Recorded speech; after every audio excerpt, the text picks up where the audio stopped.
esta marquita nos dice dónde ha empezado a alimentarse el módulo. Entonces, en este caso aquí. Y de ahí contamos lo que dice, 2 segundos. 1, 2. Aquí el pulso. Aquí sí hay pulso porque la alimentación permanece. El siguiente pulso debería ser en 3 y en 4 aquí, pero ya no hay porque ya no hay alimentación. Ha sucedido lo mismo que en este.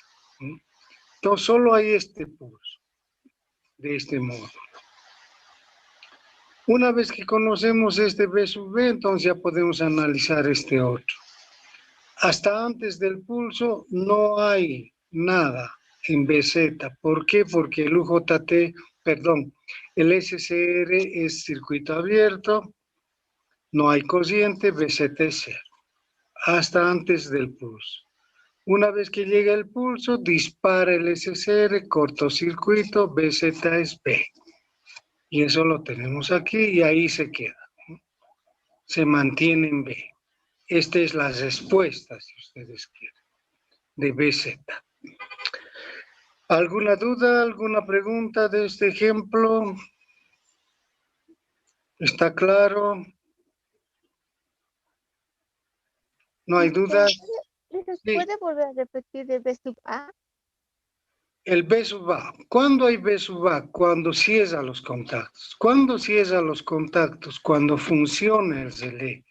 ¿Cuándo funciona el relé? Cuando hay corriente. ¿Cuándo hay corriente? Cuando el transistor se satura. ¿Cuándo se satura el transistor? Cuando el voltaje base emisor es grande.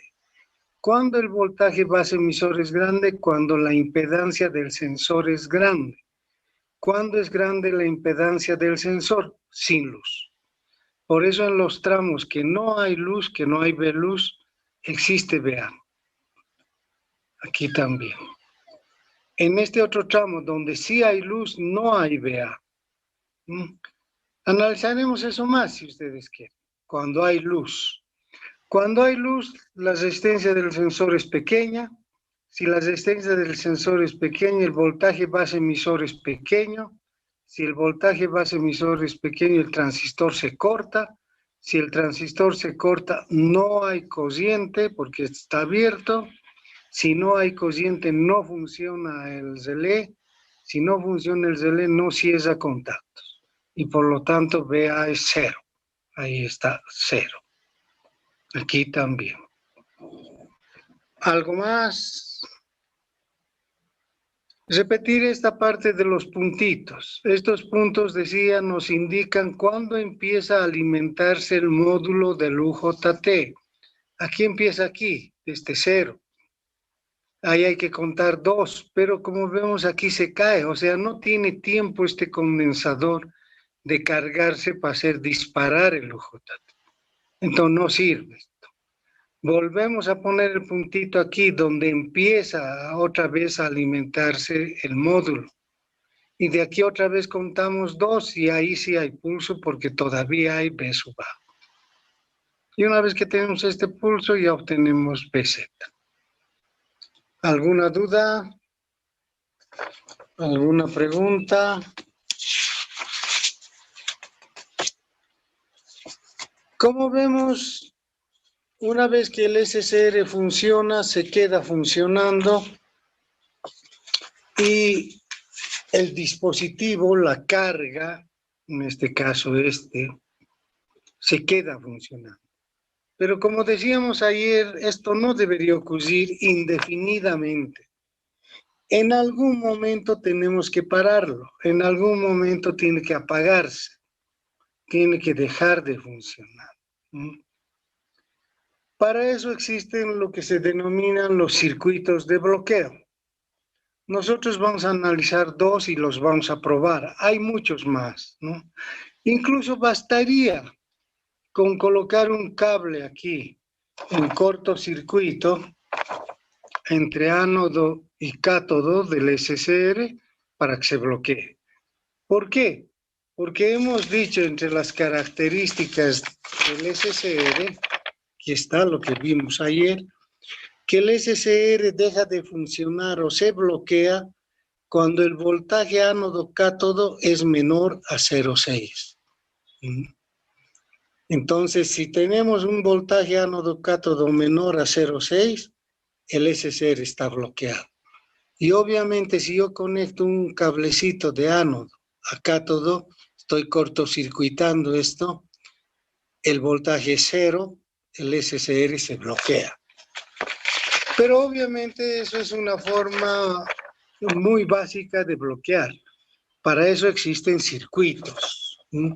Y uno de esos circuitos es este. Decía, nosotros vamos a hacer dos circuitos. Uno que va a ser por este tipo de transistor y otro que va a ser por otro SCR. Ya lo veremos eso más adelante. Entonces, nuestro circuito de bloqueo por transistor consta de dos módulos, se diría. Este que está con rojo y este que es un módulo que genera pulsos. ¿Qué módulo de los que hemos visto genera pulsos? El UJT.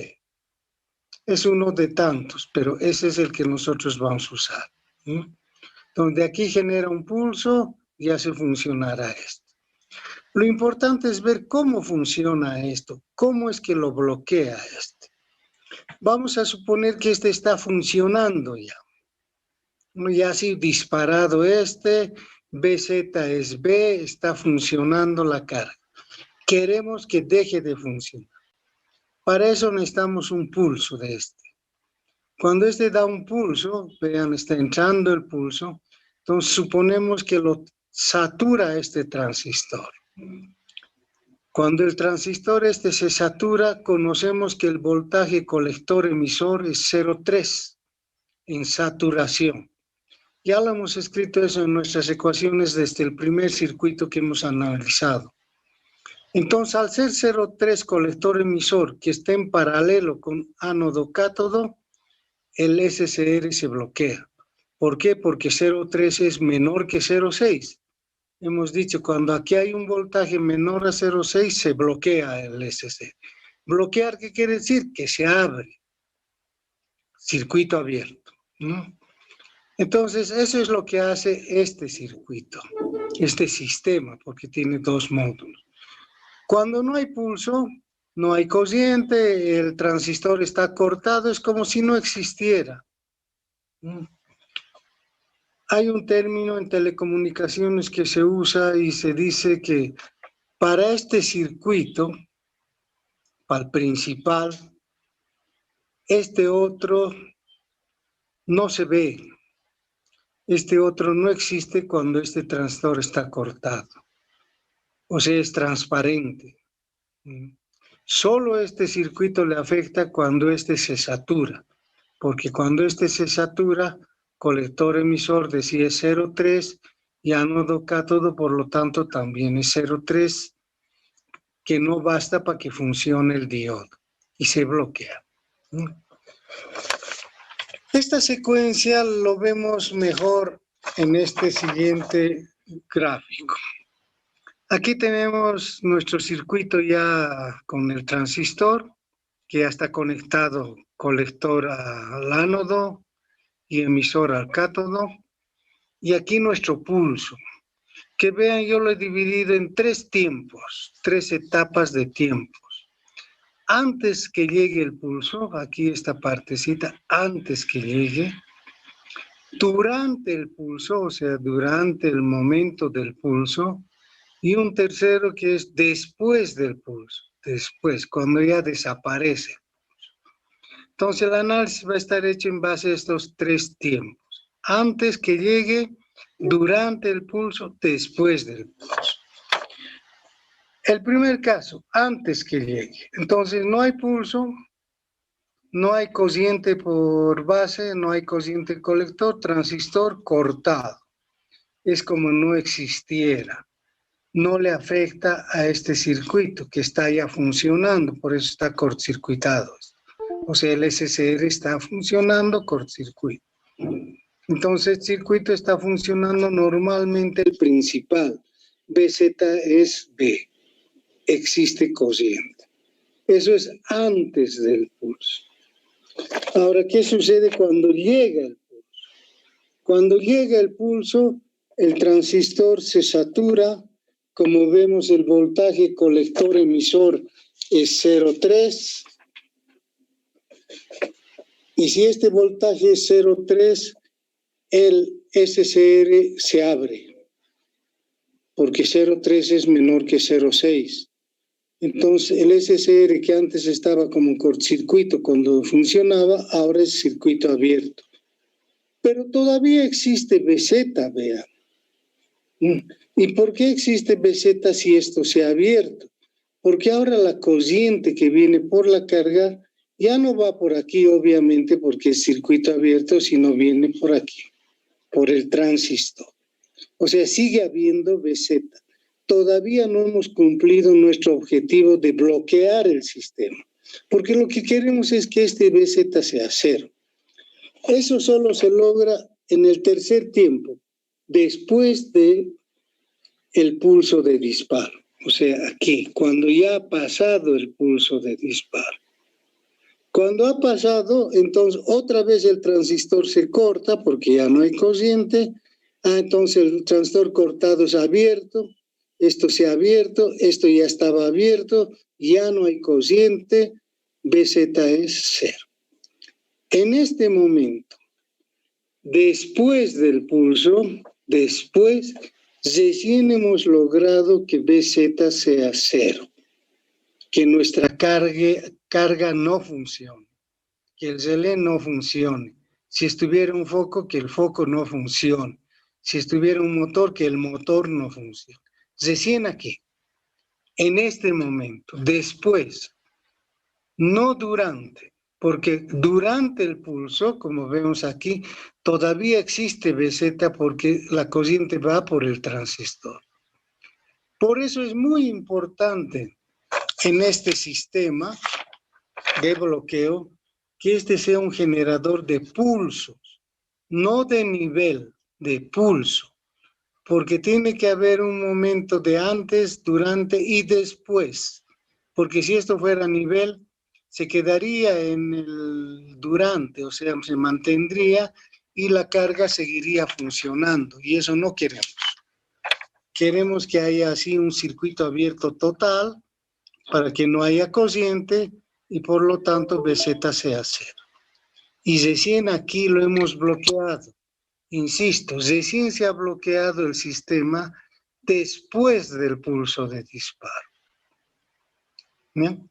No durante, sino después. Esta es la secuencia entonces que se sigue para bloquear el sistema. ¿Qué quiere decir bloquear el sistema? Pasar de este BZ que es B a un BZ que es 0. Esto es lo que estamos buscando, que BZ sea 0. Este es el sistema de bloqueo por transistor. ¿Se entiende? ¿Hay alguna duda? Por si acaso, si se corta, vamos a seguir unos minutos más. Así que si por ahí se corta, se vuelven a conectar. ¿No hay dudas? ¿No hay preguntas? ¿Se entiende conceptualmente cómo sucede el bloqueo? Entonces vamos a pasar a diseñar un circuito de bloqueo. O sea, lo que tenemos que diseñar es esta parte, ¿no? ¿Por qué tenemos que diseñar solo esta parte? Porque esto ya hemos dicho va a ser nuestro circuito del UJT, algo como este.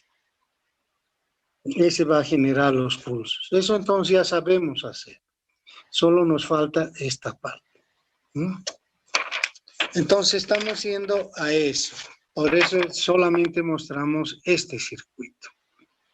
En este circuito, este B de bloqueo que le he llamado, es el del pulso, ¿no? Es decir, si no hay pulso, esto es 0. Cuando hay pulso, este lo bloquea al sistema. Vamos a ver eso.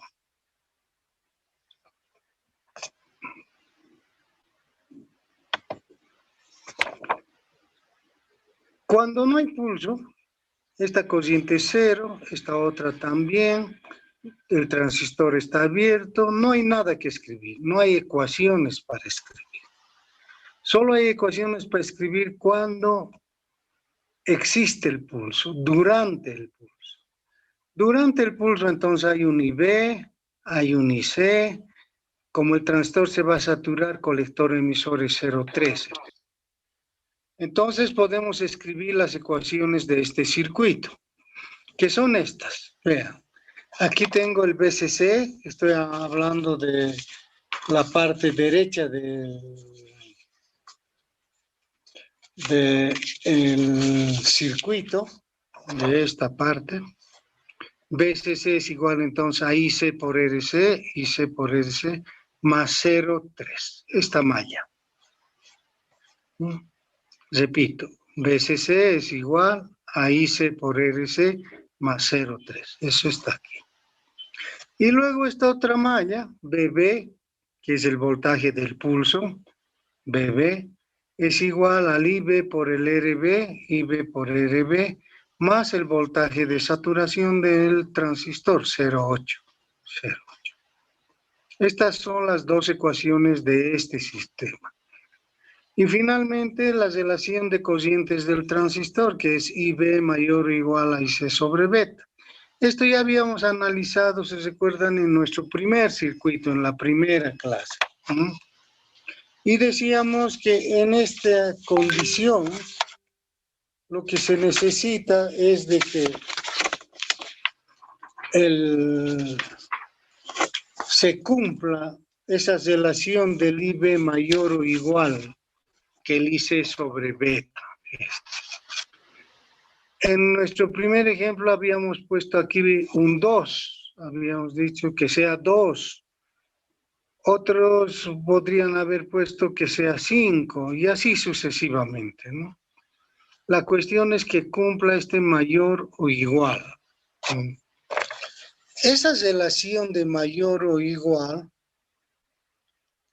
nos da a nosotros la posibilidad de poder escoger el factor, este factor, que aquí usábamos como 2.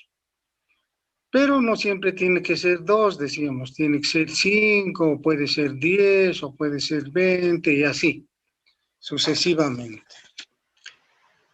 Lo que tenemos en este caso es que estamos mezclando dos circuitos, este que está con rojo, con este otro.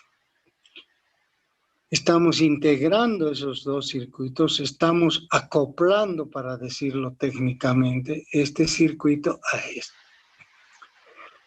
¿Por qué menciono esto? Porque este circuito de aquí, el principal, donde está la carga, nosotros vamos a usar, por ejemplo, un relé, tiene una corriente del orden de decenas, varias decenas de miliamperes. Su relé debe tener, por ejemplo, unos 60 miliamperes, 80 miliamperes, 100 miliamperes por aquí. Eso ustedes seguramente ya lo han calculado para hacer el primer laboratorio. Y saben que va en ese orden, decenas de miliamperes, varias decenas. Mientras que por este lado, por colector llamaremos, por aquí, voy a tener corrientes de unidades de miliamperes. Digamos 2 miliamperes, 5 miliamperes, 8 miliamperes, hasta por ahí. ¿Eso qué significa? Que la diferencia de corrientes entre esta y esta es notoria. Esta es comparado con esta es de alta corriente, mientras que este es de baja corriente. Para decirlo ya en términos más generales, este es de mayor potencia que este. Podríamos decir que este es de alta potencia comparado con este que es de baja potencia, por la relación de corrientes. Entonces eso hace que cuando tenemos un sistema donde está acoplado un circuito de baja potencia a otro de alta potencia, hay un problema de funcionamiento. Y es que, si me permiten decirlo, este circuito de alta potencia no va a dejar que este le influya. No va a dejar que este transistor se sature para bloquear a este. Este va a querer continuar funcionando. ¿Por qué? Porque es de alta potencia, que se supone este no debería afectar. Entonces, para eso es que en nuestro diseño no basta el poner IC 2 veces IC sobre beta. Con esto yo logro que se sature el transistor, es cierto. Pero como decíamos que estamos mezclando un sistema de baja potencia con otro de alta potencia, entonces no basta lo que llamaríamos la saturación simple. Tenemos que llegar a lo que se denomina la supersaturación o la sobresaturación, que representa lo mismo. Entonces tenemos que asegurarnos que nuestro transistor se sature. Y para eso, entonces, esta relación no basta con colocar mayor o igual, tiene que ser mucho mayor que este. Entonces, este 2 no es suficiente. Tendrá que ser un valor mucho más elevado, 20 veces, 50 veces y algo así, ¿no? Y los que saben de esto, me refiero a los que trabajan en esta área de industrial, nos dicen: asegúrese muy bien de que se sature el transistor y por lo tanto aplique una relación bastante alta entre IB y el IC sobre beta. Y ellos nos sugieren poner aquí beta. Beta veces esto. Y ustedes saben que beta vale más o menos 100, 150, 200. Entonces ellos nos aconsejan de que este debe ser 100 veces, 150 veces este factor. Y de ese modo, si yo escribiría beta por IC sobre beta, beta con beta se anulan y quedaría que IC es igual a IB. Y con eso es casi seguro que sí se va a saturar el transistor. Esa es la explicación de por qué utilizo esta relación del mucho mayor y del IB igual beta veces IC sobre beta. Entonces simplifican los betas y queda IC igual a IB. De ahí sale esto, de que estamos mezclando, estamos interconectando circuitos de diferente potencia. Y una vez ya establecido esto, podemos hacer el diseño, ¿no? Aquí, como ven, lo que tengo son los datos de entrada.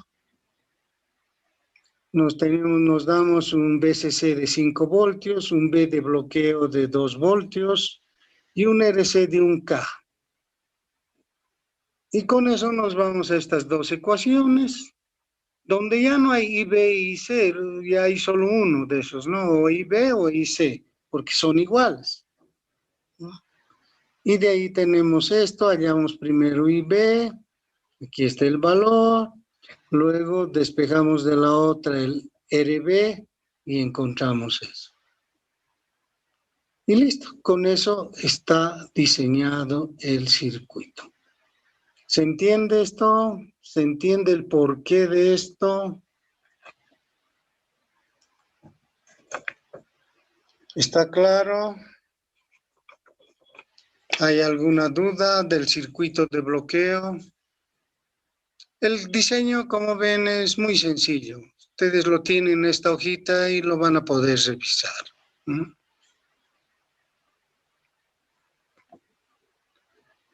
Bien, vamos a continuar explicando nuestro tercer laboratorio. El tercer laboratorio es este. Vean, este tiene ya varios módulos. Aquí tenemos un módulo para hacer disparar el SSR. Vamos a explicar esto. Luego tenemos nuestra carga y el SSR. A la carga está nuestro foco, como ya sabemos, como ya conectamos. Aquí está el bloqueo, el circuito de bloqueo, que como ven, colector con ánodo y emisor con cátodo. Y aquí está nuestro módulo del UJT, que es el que nos va a dar pulsos para bloquear al sistema. Explicaremos cómo funciona esto. Antes de accionar el pulsador, entonces aquí no hay voltaje. Si no hay voltaje, no funciona el SCR. Si no funciona el SCR, no hay corriente porque es circuito abierto. Si es circuito abierto, el relé no funciona, no cierra esto. El foco está apagado. Así deberíamos ver antes de accionar el pulsador. Cuando accionamos el pulsador, entonces aquí se crea un voltaje. Es un pulso que hace disparar a este. Digo que es un pulso porque el pulsador, como dice su nombre, solo un momento se activa. Es como un timbre, ¿no? Un momento nada más. Entonces se genera un pulso, dispara el SCR, hay corriente, cierra esto y se prende nuestro foco. Nuestro foco es de AC, el que estamos usando. Y esto está prendido hasta que dé un pulso. Más o menos calcúlenlo para unos 5 segundos, el que están usando en el laboratorio 2. Entonces a los 5 segundos más o menos va a dar un pulso, clarito va a destellar. Al dar ese pulso, el circuito de bloqueo va a bloquear al SCR y cuando desaparezca el pulso, se bloquea también esto, el relé deja de funcionar y se apaga el foco. Dicho de otro modo, acciono se prende el foco. Y cuando dé el pulso, cuando destelle, se apaga el foco. Eso tiene que ocurrir en este laboratorio. Este transistor es un transistor común, no es nada especial, es de los que ustedes usan, unos BC548, 2N3904, cualquiera de esos, no tiene nada de especial. La resistencia es igual. ¿Se entiende cómo vamos a probar esto? Entonces ustedes lo arman, conectan esto, accionan el pulsador y se prende. Esperan unos segundos hasta que se apague. Y si eso ocurre, está bien el laboratorio. ¿Alguna pregunta? Ingeniero, Sí. al siguiente pulso de que se apague el foco, ¿va a volver a encender o...? Sí, va a volver a encender, pero va a volver a encender por un instante. El mismo instante que dure el destello de va a durar ¿Por qué? Porque en el siguiente pulso de otra vez transistor se va a saturar. Y al saturarse ya hay camino para la corriente. Sigue bloqueado, ya no funciona, digamos. Pero al saturarse transistor decía, ya hay camino para la corriente, hay lazo, entonces va a funcionar el relé, va a prender el foco, pero solo por el instante que dure el pulso. O sea, estos dos al mismo tiempo van a, permítanme decirlo así, destellar. Con el tercer pulso va a ocurrir lo mismo y así sucesivamente. Pero si queremos encenderlo otra vez de manera continua, entonces otra vez accionaremos pulsador. Accionamos otra vez entonces se prende permanente hasta que llegue el pulso de lado y lo apague. Ese es el funcionamiento. ¿Algo más? ¿Alguna duda más? Este es nuestro tercer laboratorio. Para esto tenemos hasta el 6 de septiembre. ¿Hay alguna pregunta? ¿Se entiende? Ahora bien, aquí hay una... Perdón, quería decirme algo. Ya, seguimos entonces. No. Hola, ¿le escucho? No, seguimos entonces. Seguimos, decía. En esto yo les voy a pedir, por favor, que circuito prácticamente lo vea en su protoboard, en todo el protoboard. Extiéndanlo. Módulo a un ladito, otro módulo al centro, bien bonito, otro a la derecha, o sea que esté expandido en todo el proto. que prácticamente el circuito se vea en el proto. Claro que habrá cablecitos para poner este emisor a tierra, el colector, esta partecita, claro, del relé no se va a ver muy bien, pero lo demás debería verse. Recuerden que en el protoboard, la parte de arriba, todos los VCC que se presenta, tiene que estar conectado al bus de arriba, del proto. Eso es VCC. Siempre el de arriba es VCC. Y el bus de abajo serán todas estas piezas, toditas. Entonces les ruego, quiero ver todo el circuito explayado en el protoboard. Bien explayado. Yo sé que todo esto se puede armar en una partecita del proto, pero no.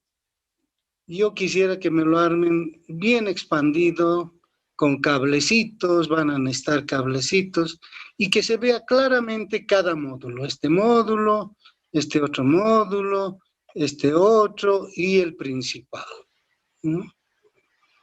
Aquí tenemos prácticamente un circuito donde podemos hacer pruebas si necesitaríamos de control, es decir, si por ahí no funciona, podemos ir viendo si estaría armado así fácilmente, qué está fallando. Por ejemplo, veríamos si este está funcionando viendo nuestro señalizador, este LED, ¿no? Si este LED cada cierto tiempo se prende. Luego veríamos si cuando se prende pasa algo aquí. Y así podemos ir revisando, ¿no? Para eso es el que se debe armar así, de ese modo. ¿Está comprendido esto? ¿No hay preguntas? Sí. Ya. Este es entonces nuestro tercer laboratorio. Es tal vez el laboratorio importante porque en los siguientes laboratorios vamos a seguir usando disparo y bloqueo del SSR. Entonces, este es el básico, llamamos, para que vean esas dos funciones. Más adelante ya aumentaremos módulos, controlaremos motores o algo así, donde va a haber siempre disparo y bloqueo. Si no hay preguntas, con eso terminaríamos por hoy. ¿No hay dudas? Alguien me preguntaba por el WhatsApp y me decía, ingeniero, no he podido encontrar el SSR, el TRIAC y el DIAC que se menciona en la lista que les he mandado. No es necesario que sean los de esa lista, esas son listas solo referencial. Ustedes pueden utilizar, si tuvieran un SSR, el SSR que tienen. Y si en el mercado no hay ese TIC 116, por ejemplo, compren otro que haya. Lo único que necesitaríamos es que sea de mediana potencia. O sea, más o menos como los transistores de mediana potencia, de ese tipo. A ver, se los voy a dibujar. Los transistores de mediana potencia son así, ¿verdad? De este tipo. Entonces, así es el SSR de mediana potencia. Entonces, igual para el TRIAC, cómprense lo que haya en plaza. No siempre tiene que ser los que yo he mencionado. Los que yo he mencionado solamente son unas referencias. ¿No hay preguntas? El otro circuito de bloqueo es este. Este lo vamos a ver a la siguiente semana. Bien, les agradezco su atención. Nos veremos el siguiente jueves. Gracias, hasta luego.